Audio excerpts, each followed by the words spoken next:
ჩემი დაკვირვებით, როდესაც ჯიმ ქერიზე საუბრობენ, ყველაზე ნაკლებად იხსენებენ ფილმს ადამიანი მთვარეზე. მილოშ ფორმანის ამ ნამუშევარში ჯიმ ქერიმ განასახიერა კომიკოსი ენდი კაუფმანი, რომელიც ძალიან ექსცენტრიული პიროვნება იყო. მაგალითად, ის აწყობდა რესლინგ ორთაბრძოლებს ქალებთან, ქმნიდა უამრავ ალტერ ეგოს და მათი სახელით გამოდიოდა სცენაზე. არ ერიდებოდა არაფერს და არავის.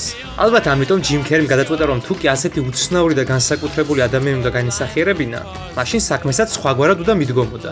გადაღების პირველივე დღიდან ის ისე იქცეოდა, რომ თითქოს არანაირი ჯიმ ქერი არ არსებობს და ყველა დაავალდებულა, რომ მისთვის ენდი დაეძახათ.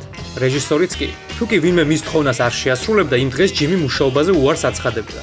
მსახიობი როლიდან თითქმის არასდროს გამოდიოდა. მაშინაც კი, როდესაც ავადმყოფობის სცენებს იღებდნენ, ქერი კადრს გარეთაც ისე იქცეოდა, რომ თითქოს ახალი გამოსული იყო ქიმიოთერაპიიდან.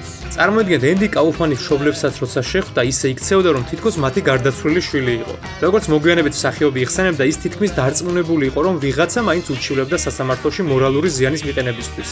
მაგრამ მაინც არ ნანობს არაფერს, რადგან თვლის, რომ იმ მომენტში საქმეს ასე ჭირდებოდა.